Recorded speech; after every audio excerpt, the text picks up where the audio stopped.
Hi, I'm Misha, welcome to Motor Chat. Now today I want to talk to you about trusting your garage. There are many people out there who don't really know one end of a car from the other, and that's absolutely fine.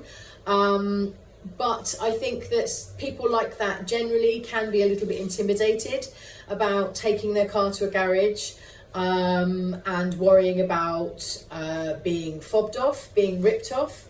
Especially women. Women can feel quite intimidated, I think, sometimes, especially if they're single and they don't really have anybody to fall back on to ask questions, like a partner or family members. We have a lot of female customers. I mean, 64% of our followers on Facebook are women, and we have a lot of female customers. And over the last couple of weeks, I kind of conducted a little poll whereby I've asked the female customers that have been in questions about us, and the first thing I've said is, what makes you come to us? And straight away they will say, because we trust you. Now I think it's important that you build a good relationship to be able to trust your garage, and by that I mean, ask questions, always ask them to elaborate if there's anything you don't understand.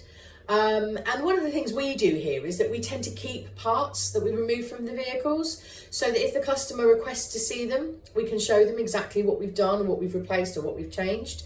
I think that's quite important for building trust, so that the customer knows that what you've done is genuine. So I think that's it. Always don't be afraid to ask to see what they've done to your vehicle. And if you need anything more explaining, then please, ask.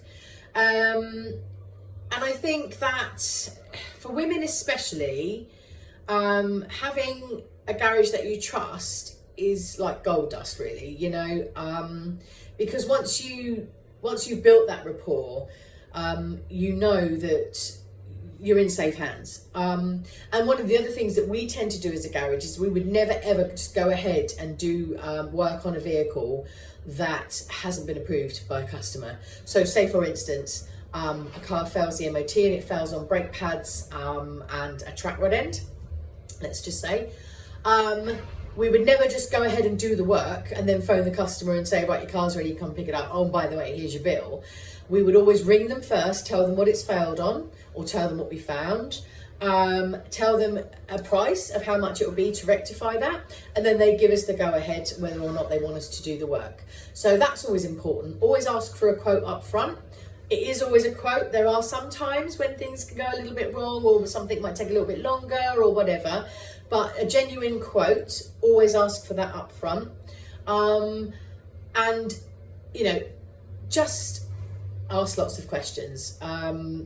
Any garage worth their salt should be absolutely accommodating to that, and shouldn't have a problem with explaining things to you. And I think that would go a real long way in helping you decide if a garage is the right one for you. So yeah, any questions, anything you want to ask me about, please put them in the comments. I'm happy to answer questions, and I'll speak to you later. Thank you. Thanks for listening. Bye.